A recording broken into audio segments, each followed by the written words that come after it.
So AI has been unsurprisingly a core focus of a lot of builders in SPC.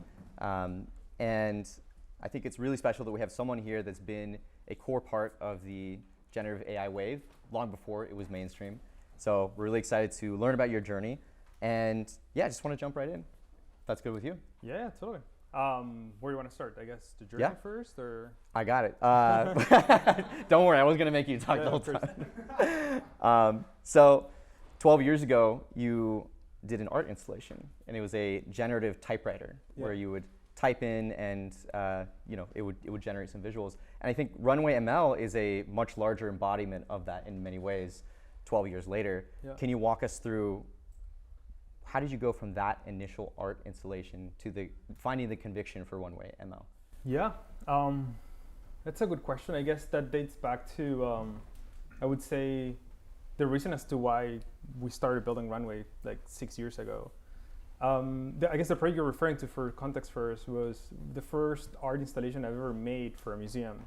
It was for a contest and an exhibition in Chile, and it's new media art, and I was just like tinkering with electronics and software. It was my first kind of like project that was pure software and hardware. And so I came up with this idea of just taking an old typewriter that I had from my grandfather and connected a bunch of cables to it, and then created a very simple sketch using a software called VVV. If you ever used like MaxMSP, it's kind of like an open source version of that. And the idea with it was to transfer or translate words into visual elements. And so what I did was, the software basically had predetermined set of like videos that matched what you kind of was writing. Those videos were not generated. These were like samples of random stuff I just liked, or like sourced. And to be honest, I didn't really knew what I was trying to like really accomplish. I was just like experimenting with a technology I found interesting. Yeah. And I had the chance of exhibiting that. And what really blew me away was how people were using it. Someone got married at the exhibition. Whoa. Someone like proposed to someone else in the thing, and like I was keeping track. I still have it, of the paper. It was a long paper. Like imagine basically a typewriter and a pedestal, and then you type, and it's like a long sheet of paper, and you see everyone who's ever written. And then you come, and there's a video projected, and you start typing, and you start generating words that also match to videos. So it's kind of this feedback loop. So I really like the feedback loop. And then I became, I don't know, just fascinated and very curious about, okay, what else can I do? And it was the time, it was like, this is 2014. So it was the time like AlexNet was coming around, and a few like major breakthroughs in just neural networks and AI.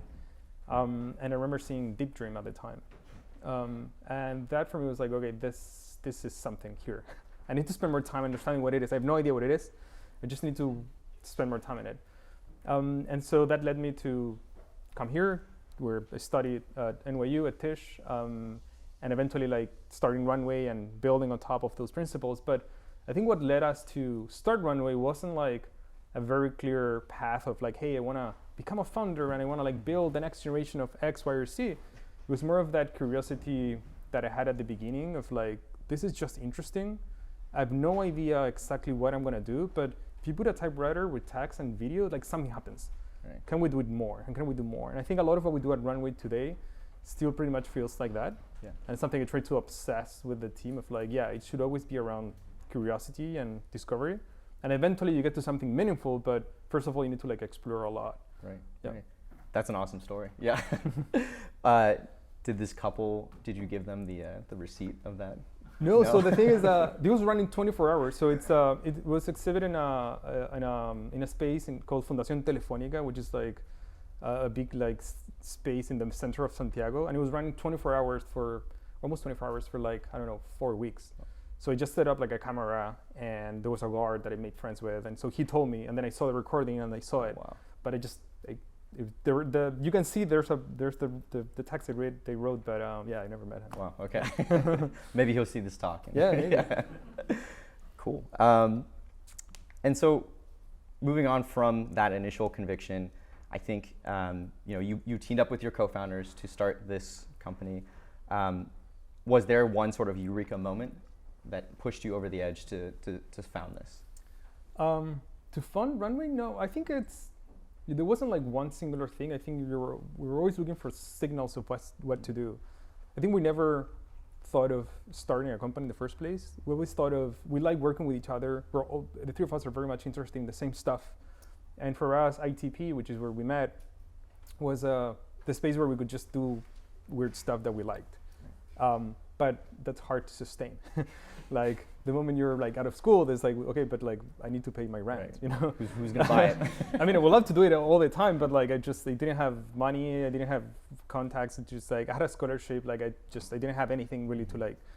And I figured out that okay, like one of my co-founders had to get a job to start paying his scholarships. It was like his tuition, and then my other co-founder got a job, and I was like, yeah, we're breaking apart. Like, how can we just get together again? And I started researching of what can I do. I remember speaking with I don't know, non-for-profits and like open source. I spoke with Kickstarter, and I spoke with NYU. Like, can we get funding to do something? And then maybe someone at some point was like, maybe you should start a company. It's like, but I've never started a company. Like I've never met an investor in my life. I'm from Chile. I don't know pretty much anyone. I mean, the network I had at the time was people from like Tish, which is great, but like perhaps not that great if you want to start a company. And so I think there wasn't like a thing that I thought was like, oh, that made me trip and like that was the thing, the milestone. It was more of the realization of like starting a company and devoting myself 100% to this is the only way I can keep learning and working with these two guys. Wow. And then realizing that was like, okay, let's do it. Let's just get it. That's really interesting. I feel like almost sometimes it happens in reverse, where someone says, I want to go start a company, let me go find this mission, but you were like already set on finding a way for you to keep exploring, and this was the solution. I always said that I didn't found the company, I think the company founded us. And that's the vehicle we had to just keep exploring the stuff I really like doing. Right, yeah. Right, awesome. At South Park Commons, we talk a lot about the North Star. And so over time, while the product may change or the technology may change, there's a founding mission, and it sounds like it was around exploration, but was there some sort of founding mission that you guys all rallied around as your North Star? Yeah, so definitely the product has changed a lot. I mean, when I was building the first versions of Runway like 7 years ago, like nothing of what we consider now like pretty standard was around. And so, yeah, the product has changed. It needs to change. If you don't change, you're not learning enough. What hasn't changed is the mission. And the mission is basically, you see our thesis at like NYU is basically the same, which is we're at a moment in time where we're inventing collectively a new compute paradigm. It's a new kind of way of working with computers. And you could treat it as a better version of the way we've worked with computers and software for the last 40 years. Or you can treat it as a completely new thing. And I think for us, it was the realization that this is just new. It's not going to be a better version of what we used before. It's just new. It's just different. It needs to be its own thing. It's going to create its own art form. And I think eventually it will create its own literally like art and form an artist themselves. Yeah. And so our approach was like, okay, that's going to happen. I think we want to build that. Yeah. We want to be like, we're the ones kind of like inventing that like frontier technology. And so that vision is still there. Like it's literally a statement of like, we want to make new type of creative tools, new kind of like tools for human expression. And the way you do that is you have to like start with stepping stones and explore things and change a lot and learn a lot. Right. Yeah. Right. And so when you started that journey, you said you were an outsider to traditional investing circles, yeah. Silicon Valley. Who did you first paint this vision to, and like who was your first believer? Who's my first believer? My wife, I guess. Yeah. I think I made my co-founder, first of all. Like we built it together in a way, and I think we wanted to convince ourselves that we could do it, because I remember like trying to ask around, how do I even like start a company? Like I don't know how to start a company. Did you Google search it? Kind of, but I went to NYU and they were like, yeah, I mean, you can because you need a green card, and like maybe you should get a job, and like then maybe get a green card, and then maybe, and it's like, I don't have time. Yeah. I want to do it now. And so we started building this idea of like, really what I took more from like the 2 years that I was at NYU was like, I learned how to learn. I learned that you can learn stuff. And that I feel like it unlocked something for me. It's like most things in life, you're gonna learn how to do it. And so I figured out, well, if I learn how to do this, I could learn how to start a company. Why not? How hard could it be? And then we started like just repeating that mantra all the time, just like figure it out. Like, I don't know how we're gonna do it, just like figure it out. And that has become eventually like a mantra at Runway, where we have like t-shirts that just say figure it out. Nice. Like, you've never done something before, like figure it out. Like, Right. you can figure it out. It's not that hard. And I think that was the convincing that you could figure it out was the most important convincing you had to do at the beginning. Yeah. Convincing yourself before you convince others. Yeah, of course. Because there's doubt, and because you've never done it before. Like, I've never done it before, so I can't. Yeah. But why not? Makes sense. Yeah. And when you were pitching this to your first investor, how did you must have said that there was going to be some sort of monetary return or some sort of opportunity. How did you go from kind of that initial more exploratory kind of pitch, which drives you forward, to satisfying what an investor might want to see? I think for me, those two things are one of the same, to be honest. I think like a good business is a great way of doing something you like in a sustainable way. If you have a good way of sustaining innovation and research by building something people want to buy and want so much they're willing to like pay a lot of money for, like that's actually great. That's how a lot of innovations actually happen. It's a way of sustaining a continuous path that's like sustainable over time. And so for me, like building a meaningful long-term generational business, it's the only way I can go back to the mission, which is I want to work with these two guys. And now we're 71 people, but basically still want to work with those 71 folks who like I'm learning from, and the only way I can do that is by having a way of continue doing it for a long time. And I think building a business is the way of doing it. So I was very upfront with investors on that, which is like, we're going to build something that has never been done before.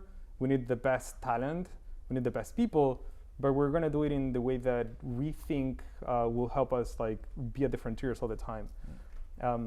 And the first time I pitched investors, I was like horrible, of course. Like, I've never done it, but you could figure it out. And actually, the first investor I ever pitched with that I thought was like a very bad conversation because I just didn't understood it.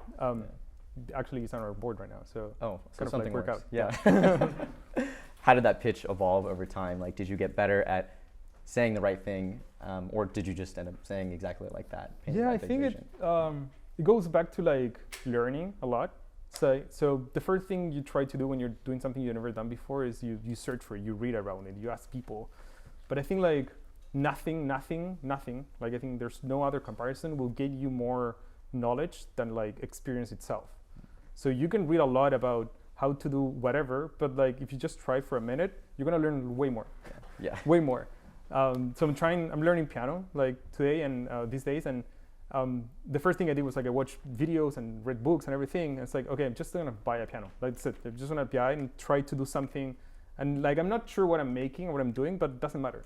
Like I just want to feel like a beginner that I'm trying something and learning something.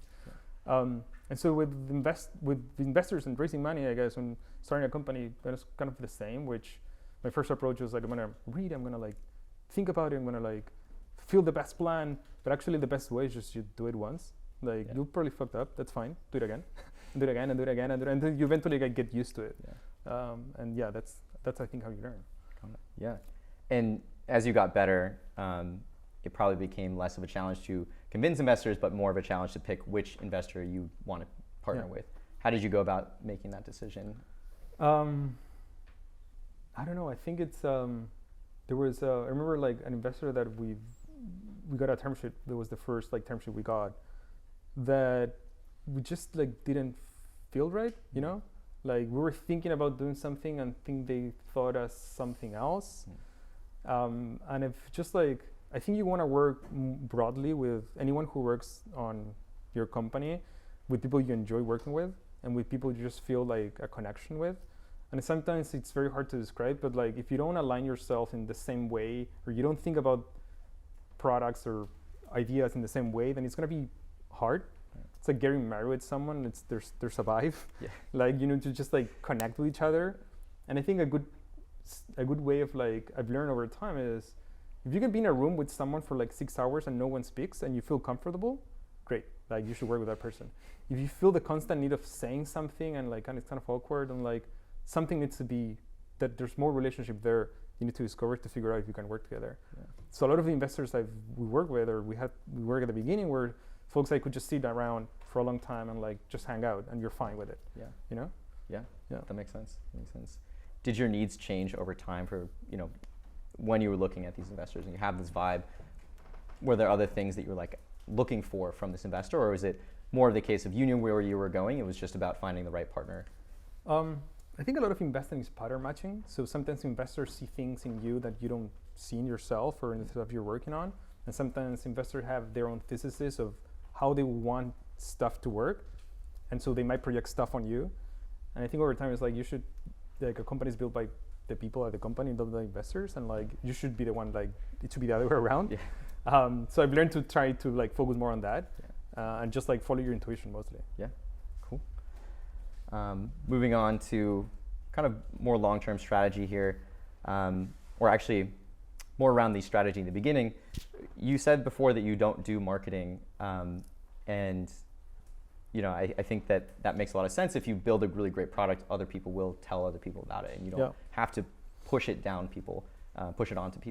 But it must have started somewhere. Like, who were your first users?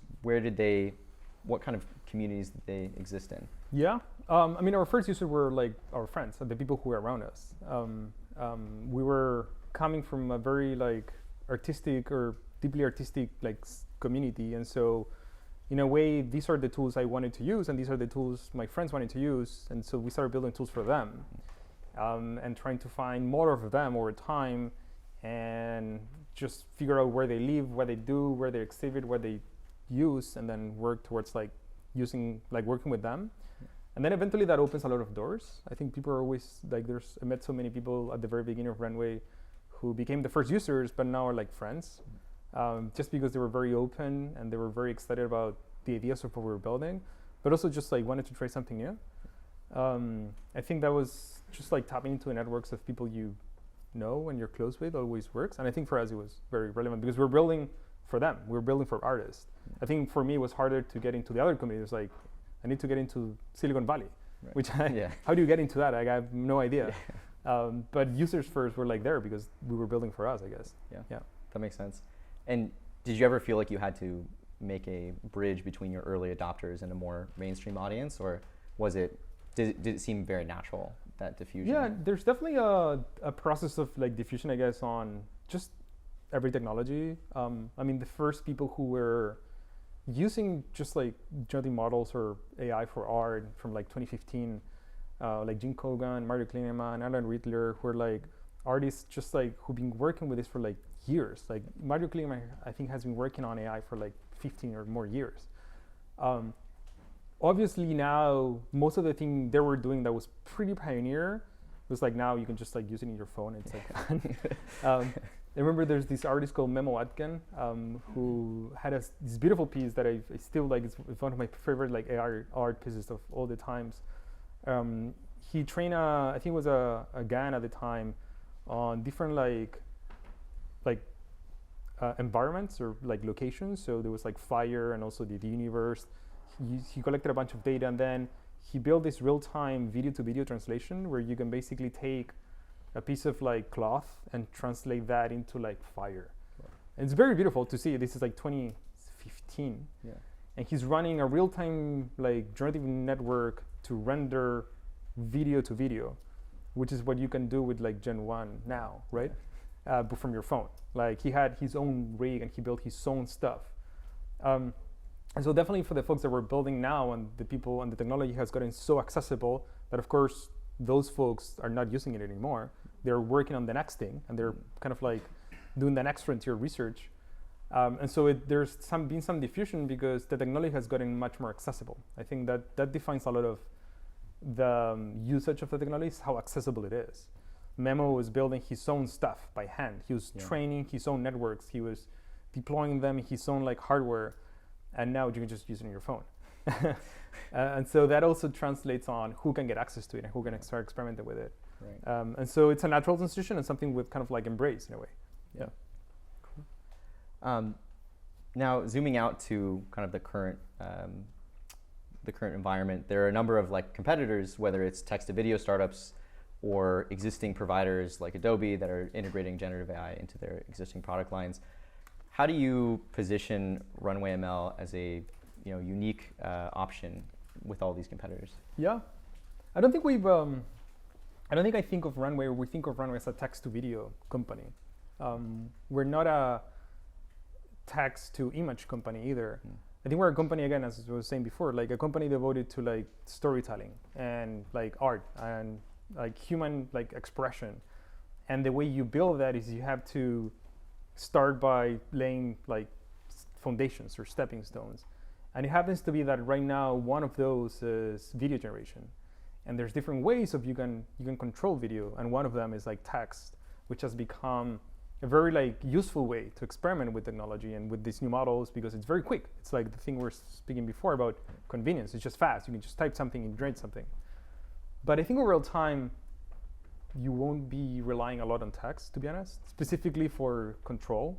Like it's very hard to make a movie with like words. Right. There's so much that's not, that you have to express with other ways, with other mediums. And so a lot of what we're building is like those stepping stones or those like layers that will get us to where we need to go. But I don't think we're even close of getting anywhere like to the final shape or form. And so I wouldn't think of Runway as a text to video company. I think that's just like the function of where we're at right now. And 4 years ago, it was another set of like tools and systems and like offerings that we had that were changing, and we just don't have it anymore because we got to this and we learn about that now. Right. Yeah, it's evolved over time. Exactly. And I think that's really that's what really matters, is you're setting the frontier in a way. You know, it reminds me of I used to play this game when I was a kid, Age of Empires. I don't know if you remember. I love that game. Yeah, it was really good. You remember? I don't know if you guys remember, but like you were you started with a like unknown world, and you had to like navigate, and while you navigate, like the world was like become invisible. Yeah. And I think like in a way you're doing something like that when you're building a company that has like a long-term vision, which is like you're just like going somewhere. But it might be the case that you're gonna go and you're gonna find like a lot of enemies and you die, right? That happens a lot. You were had something going and then like there's a big red fort and then like you're done. Yeah. But sometimes you go somewhere else and you find something else.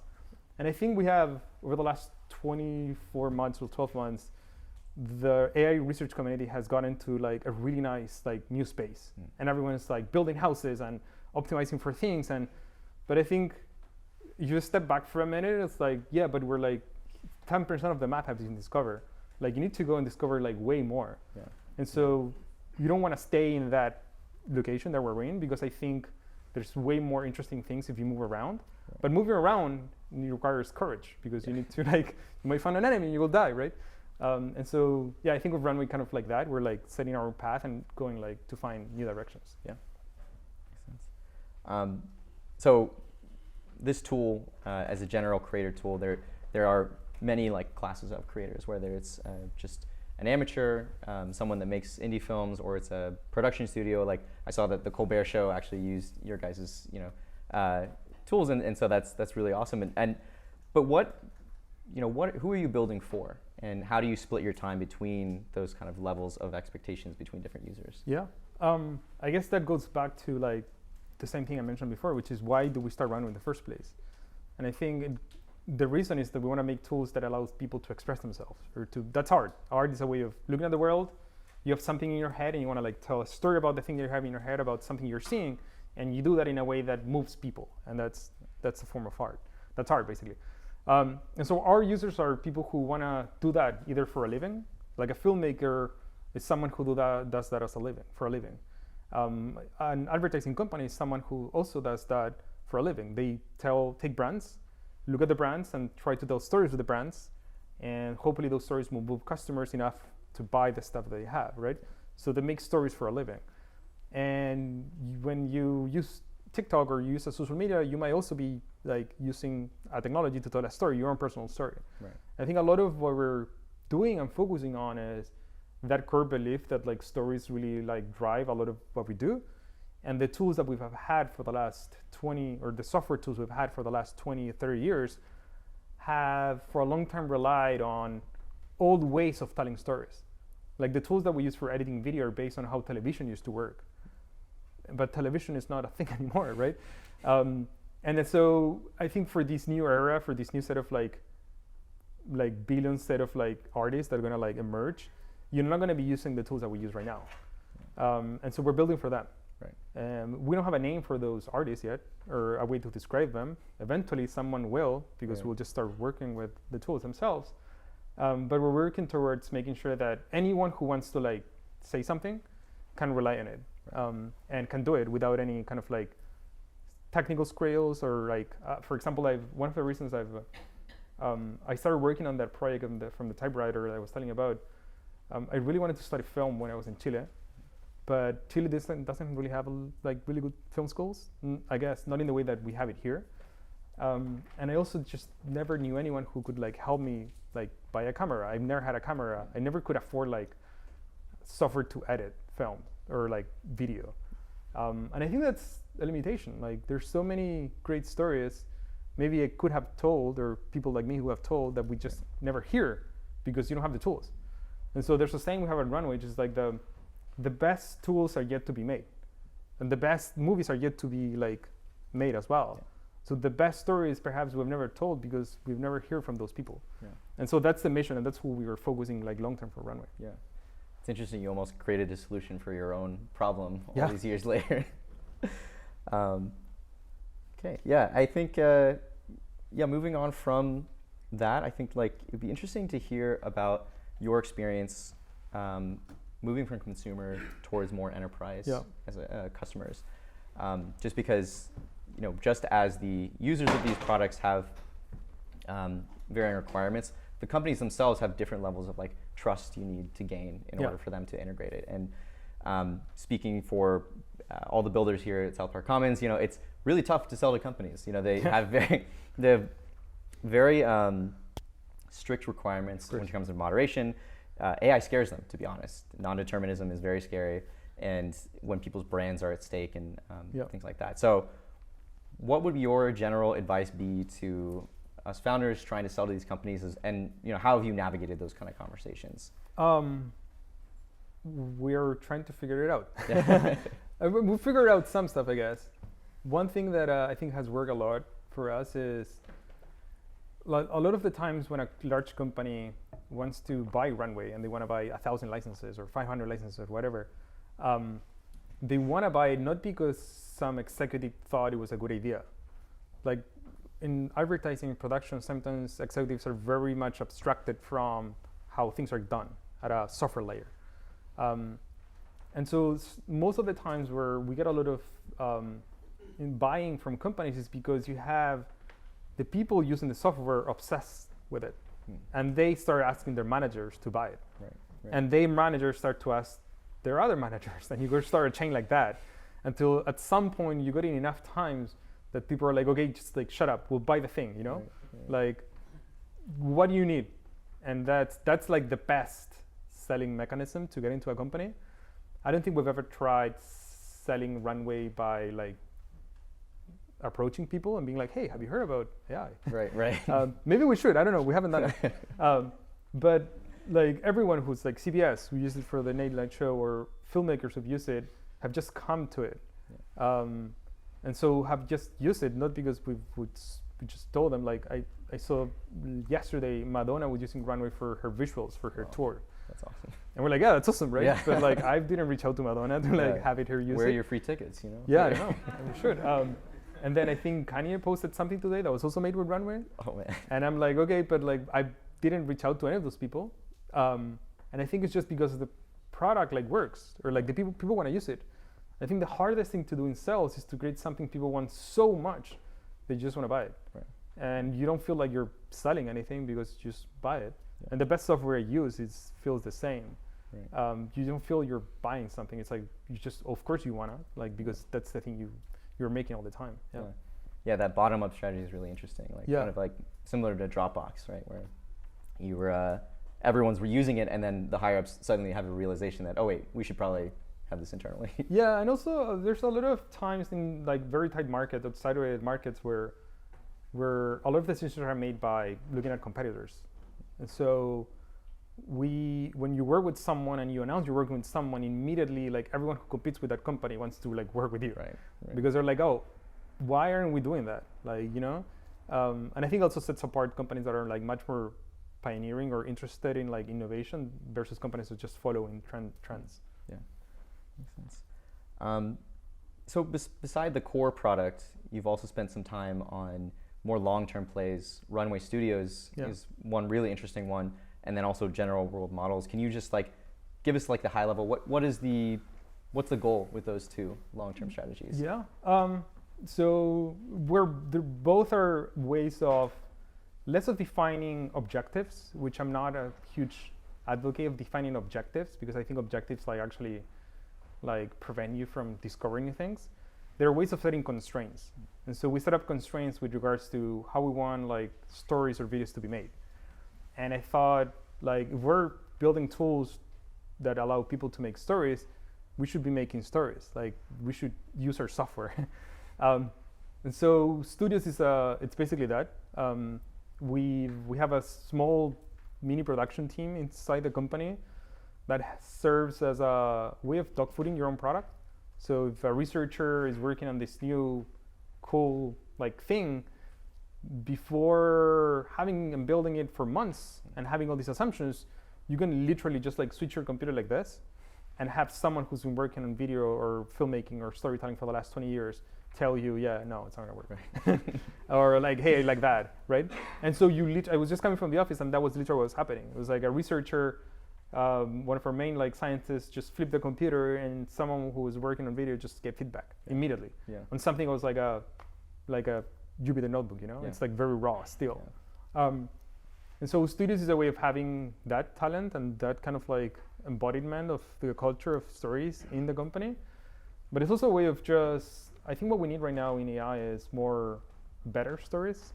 I think the story of AI has been dominated by like one or two companies that we've gotten to a point where like everyone outside tech thinks about AI and thinks about one company, right? And I think it's great for that company, but like there's way more than that. Yeah. And also chatbots are not only the only thing that you can build with this, like there's way more things. Yeah. Also LLMs are not the whole field of AI, there's like way more things. And so we need much more like literacy, and I think the literacy gets told or gets transmitted and shared via stories. And I think a good story is like, I'm gonna build AGI. That's a very good story. Yeah. Like, I wanna hear more. Yeah. And so our stories are much more nuanced. It's like, yeah, no, these are tools for storytelling. Let me show you what you can make. And Studios is a way of doing that in a way. Yeah. Seems like a much tighter feedback loop. Yeah, of course. You get that feedback loop. You're making an experimental thing and then going to try and push it onto all these consumers. And we get to make just very fun stuff. We make like Telescope, which is this magazine that just collects things. And it's like, why not? You can figure out how to make a magazine. Like we just made it and it's beautiful and it's great. And so you also get to experiment and just build like interesting fun things that inspire both the team and the world outside. And world models is a more long-term research effort to try to really think about what I was telling before. The vision of Runway is not to build video models or image models. It's really to think about how do you build a system or tools that can aid you in telling any world or any story you want. And to build that, you need computers or AI systems that can understand the world in the same way that we do. When you watch a movie, you're not watching the video and then you stop and you hear the sound. You're hearing and experiencing something that's sensorial, multisensorial. So models should behave in a similar way. Models should be multimodal in the sense that they can reason about the world physically, via visually, but also like in terms of sounds and in terms of language. And all of that together, I think, will create the next frontier of the models that we need to have. Right. Can't wait to see it. Yeah. I saw the teaser video, and so. Yeah. Also made in-house by their production team. Yeah. Moving on to the next section is just more general questions about creativity. Okay. So I've read a lot of theories around why people consume entertainment, and so there are theories that say that some people are looking to escape their day-to-day misery. That was like a sadder one. Okay. Or they're looking to forge relationships with these on-screen characters, or maybe see themselves in those characters. But kind of zooming out of why we consume, I think it's really interesting to think about like why do we feel the need to create entertainment? And I don't expect you to answer for everyone, but maybe for just even reflecting on your own journey, like why do you feel the need to create, and what, expand on that. Yeah, this could be like, I guess, a 6-hour long. Yeah. I've been reading this really good book by David Hockney called The History of Images or Representation, The History of Images. It's very nice because he pairs with, I think, an architect, and they're both like speaking about the history of picture making. And he goes back to, like, he's a very well-known artist, and so he's speaking about experience, but also from a historical kind of context. And I really like this idea that really every picture is a form of representation. You're trying to take a 3D world and represent it in 2D. Yeah. And if you look at the caves in like France from hundreds of thousands of years ago, that's the first ever version of that. Someone saw some animals and thought, yeah, I'm gonna represent that, right? And I think the idea of representation is like a natural human instinct that we've had since like that time, of trying to like share someone with something you've seen or something you've experienced with someone. And we've come to way more complex ways of doing that, but in a way you're doing exactly the same thing people were doing at that time, with more sophisticated tools, with more expressive tools. You don't have to paint with blood in walls. You can just take a picture. But a picture, a photo is basically the same. Right. It's a representation of the world. Like, a picture is not reality. A picture is a story.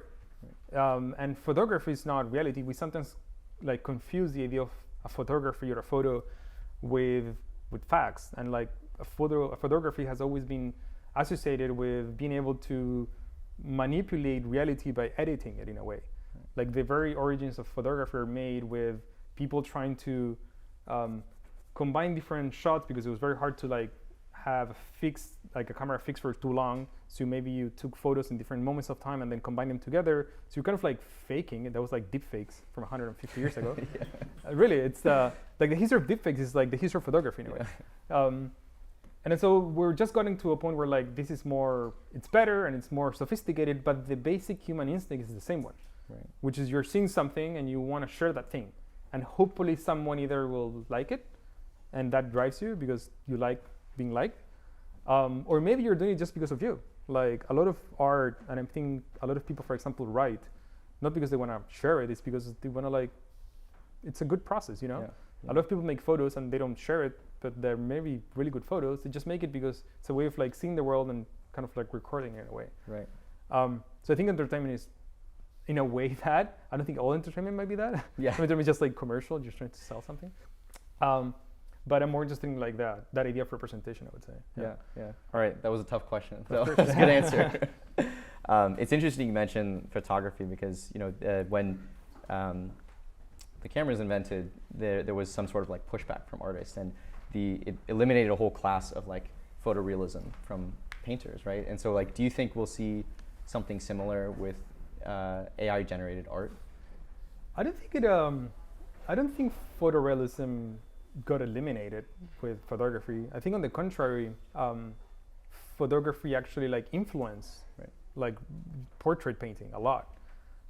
Actually, David Hockney also has this very controversial theory that some people before the invention of photography were already using optical devices to paint.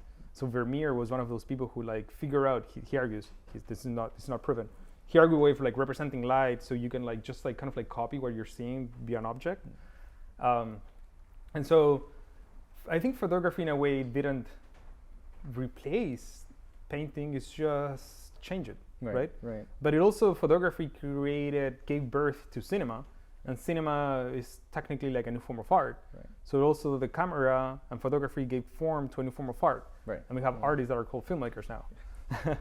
And so I think, yeah, it's the history of like human like art and evolution that we're reaching this tipping point where every X amount of years, like something like the camera comes around and just changes not only how we think about from the past, but also like the next generation of things that we're going to do. And I think about it very similar. This is a new camera moment. Right. We've using this analogy a few times. Yeah. And even before that, the analogy I was using was this is a new paint tube, because paint tubes had that same moment of like change. A lot of the Impressionism movements and people and ideas were born out of the very simple idea that you can put paint in a paint tube and take that paint tube out to the world to paint. Because most of the times you were constrained to building in the studio because the pigments had to be set and made manually by hand. So if you take them out to to the world, they're gonna like dry and they don't work.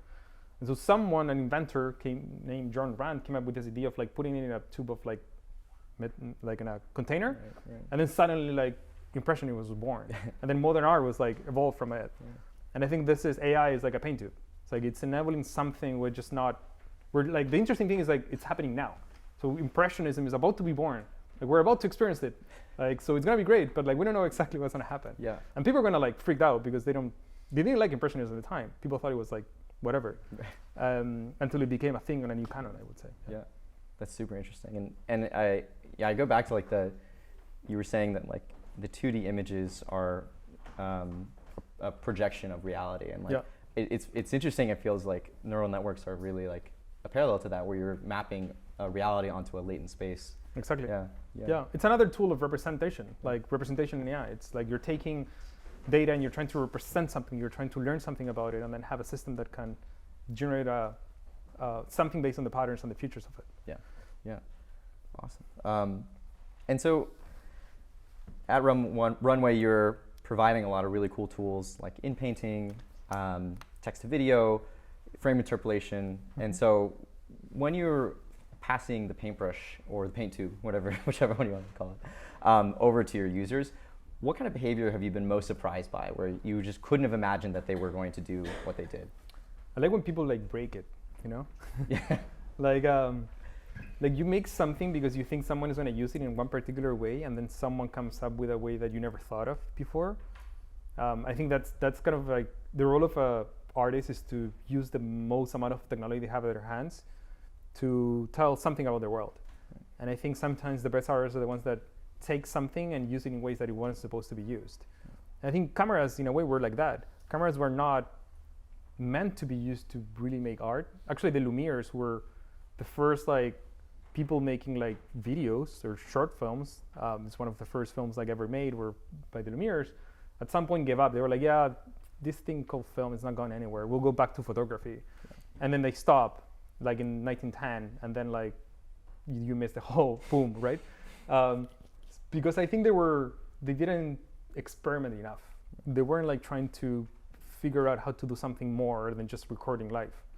And I think the people who broke the canon were folks who not only thought of the camera as like, oh, we can now record like theater plays, but I don't know, Buster Keaton was like just taking the camera everywhere, making these weird mush cuts, and it was fun, entertaining.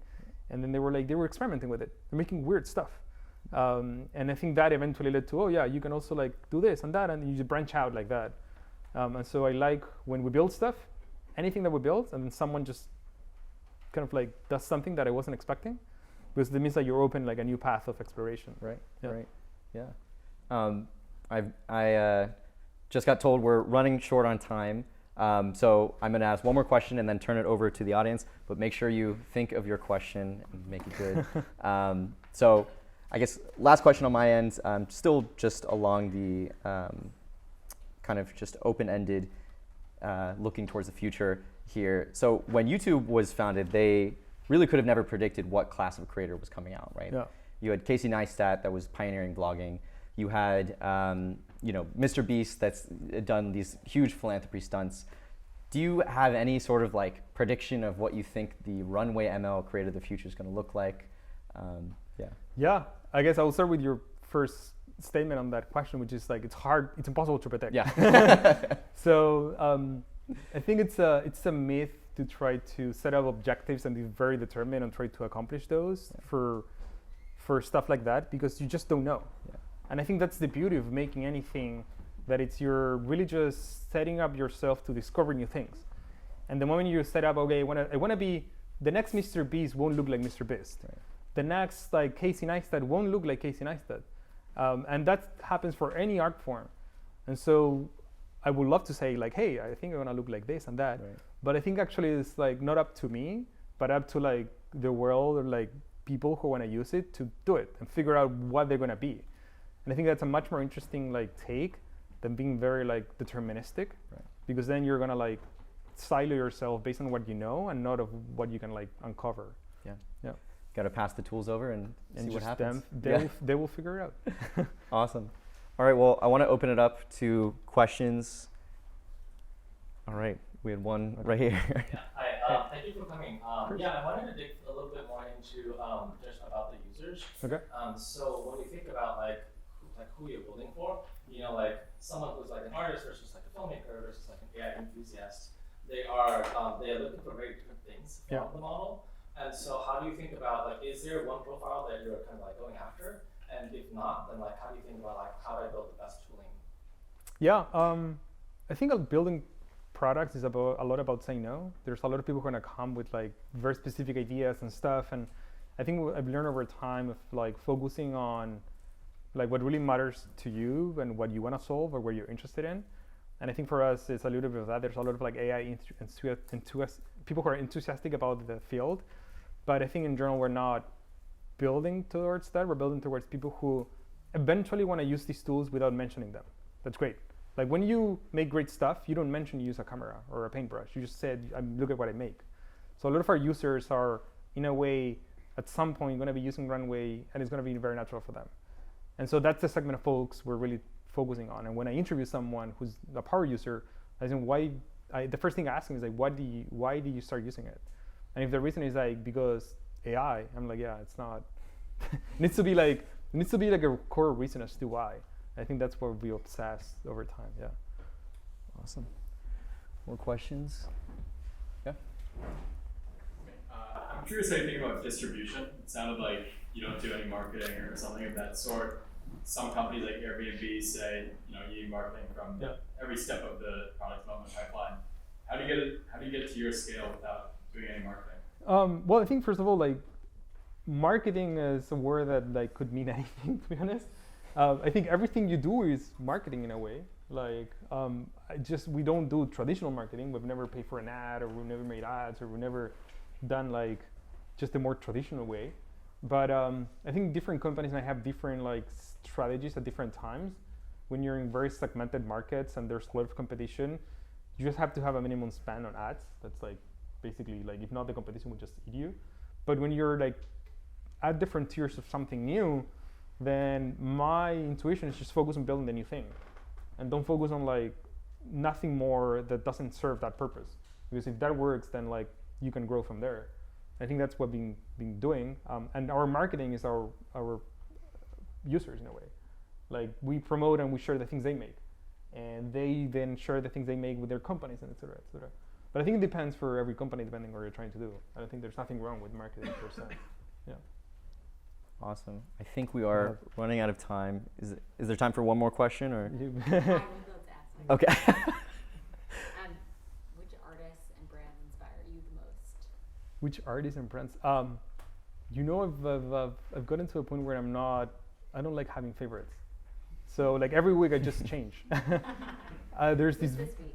Who's this week? I can tell you, there's this very good like artist that I just found randomly, and I could hear like songs on repeat from him like all day, and I've been doing that basically. So that's the one I've been obsessed with this week, and then next week's gonna be something else. It's called Baba Slits. It has a song called Infinite Jest. Really good. That's the one I've been using this week. Nice. All right. Well, thank you so much for joining us. Really appreciate your time. And if there's any parting words you want to say about Runway ML, or just anything else before you go. No, happy to be here. Thank you for inviting me, and excited to see more builders in New York. So yeah. Awesome. All right. Let's give a big round of applause.